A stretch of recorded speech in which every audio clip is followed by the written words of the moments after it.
Hi, thanks for joining me on this video. Today we're going to look at 5 money mindsets that we really need to leave in the past.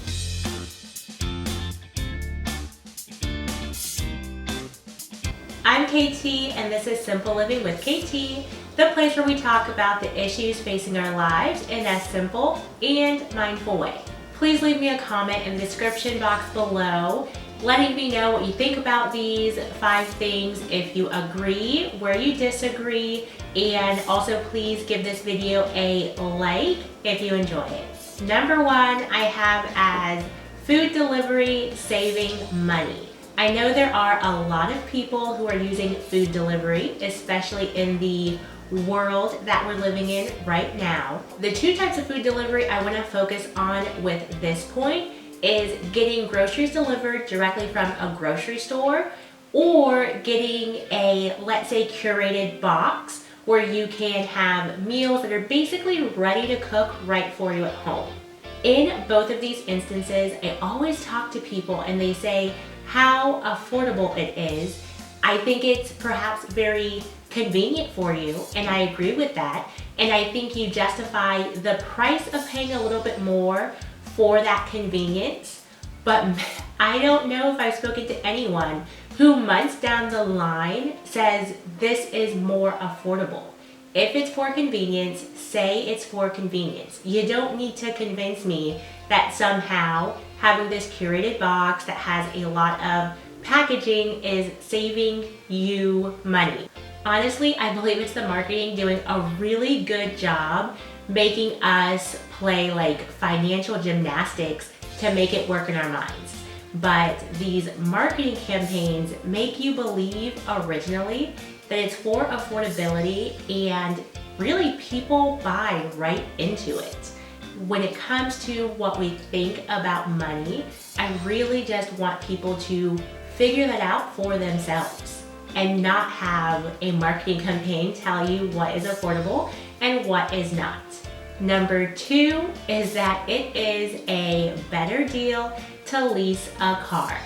I remember I was sitting with my cousin and he told me that he was going to get a Tesla. I was like, all right on, I want a Tesla.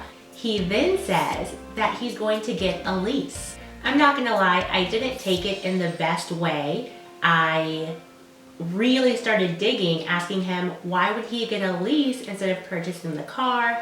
He talked about the affordability.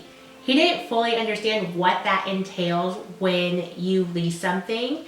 Really, there are just restrictions on it. And so those promotional rates, those are really referring to people who have great credit. I have no idea what his credit is, but it's just possible that he may have to pay more depending on what his credit is. Then there's the part of the mileage that you're able to put on the car because you're renting it, and if you go over that mileage, you owe extra. So if you want to, let's say after that 2 or 3 year lease is done, you just want to give the car back and go buy a used car or just go get something else. If you go over on the miles, you then are responsible for paying for those miles. There's too many stories of people who get stuck in a lease because the mileage is over by so much where it equals thousands of dollars. They're not in a position to pay the thousands of dollars to get out of the lease, and so they have to continue the lease. An easy way to avoid this financial mess is to avoid a lease. And for number 3, this one I'm not as passionate about, honestly, but I still wanted to put this on the list. Having too many bank accounts. Now, I don't have a particular number on when is too many and when is enough for bank accounts, but I have seen people honestly have about 12 bank accounts, and they're not moving money back and forth, but they're using it as individual savings for their money.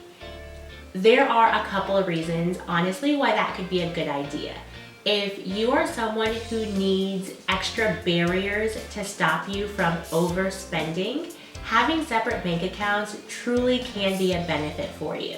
However, if you're just starting out and you read some blog post or you read a book and you hear that this individual person has 10 bank accounts and so you're gonna have 10 bank accounts, I really want you to consider if that's going to be the best thing for you.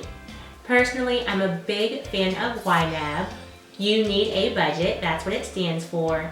It's a budgeting app that you can use either on your phone or on the computer.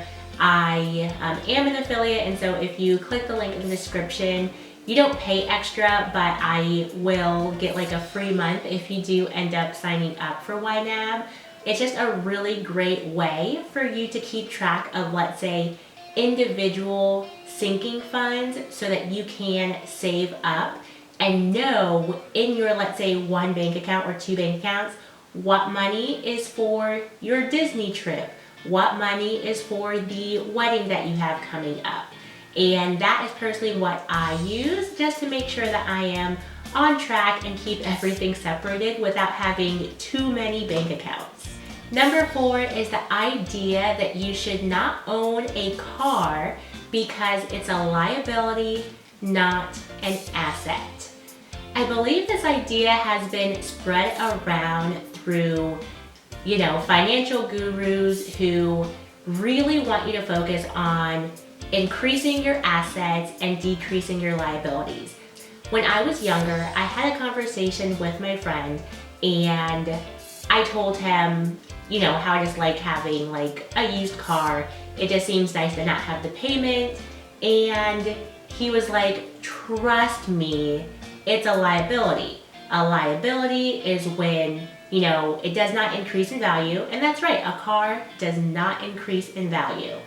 And, I took it and I believed it for a long time. And I was like, I don't think I'm gonna ever still rent a car, but I guess I'm just doing something that's not financially smart. And then I got older.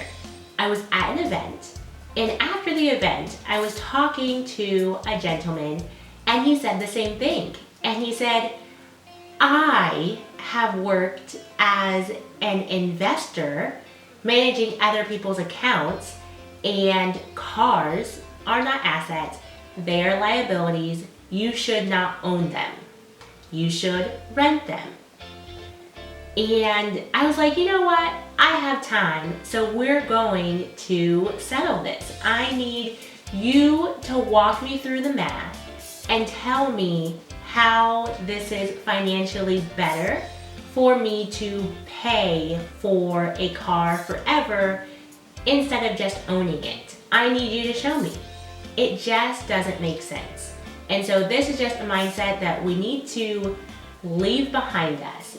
And honestly, I do think that many people are starting to grab a hold on that with the focus of purchasing used cars. And the more people who are buying used cars and honestly just driving them into the ground until that car won't go anymore, the better. All right, and on the same note, number 5, people who say the house you live in is not an asset. And this, I believe, I particularly have heard from Grant Cardone. He's really big in the real estate industry and sales. So people really do take what he has to say at face value because he is very successful, and honestly, he does know a lot about what he's talking about. He has lived it. This is kind of like in the same lane as the last point with the cars, but when it comes to houses, home ownership is not equal across the board. Having property is not equal across the board.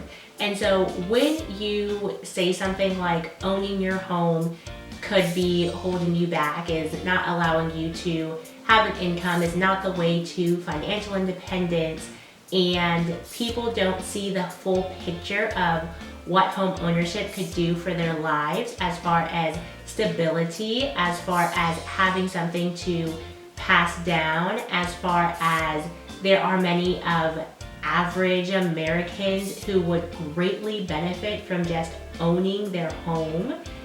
It's disheartening to know that hearing a quick quip from someone who is experienced in that field like real estate would be able to sway someone away from something like home ownership.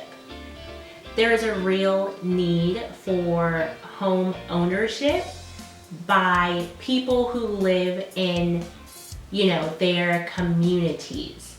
All right, and I guess we have a number 6 here that's flying in under the radar. The idea that delivery apps is good for the restaurant industry. I feel like there's a group of people who really believe that using these apps is what's going to single-handedly save the restaurant industry. Unfortunately, there is a lot more to that equation that we don't get to see. For example, in general, restaurants have a very low margin for profit. That means they don't make a whole bunch of money. And so of course, restaurants not being able to take people in for eating is going to be a terrible experience. So here comes these delivery apps.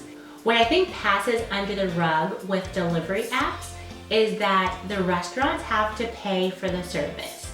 And so when you place an order on these apps, the restaurant is splitting that order with the delivery app. Then when it comes to the servers in the restaurant that package the meal and the cooks in the kitchen that are cooking the meal, there's no way for the app to allocate tips for the servers in the restaurant. That revenue that would generally come to the restaurant to help pay for the employees does not come. And of course it is great for the delivery driver who is delivering your order, but it's not so great for the restaurant. How I think about it, the cost of labor is subsidized by our tips for the restaurant. And now they're not getting that money. And so if you really want to help the restaurant, order directly from the restaurant, splash some water on your face, put on some pants, and go pick up your food. Of course, if you're able to do so and you can do that in a safe environment. These ideas are just to give you something to think about. Thank you so much for watching this video. Please give it a thumbs up if you enjoyed and subscribe if you want to see more videos from me. I post on Thursdays every week. Thanks for watching and I'll see you in the next video.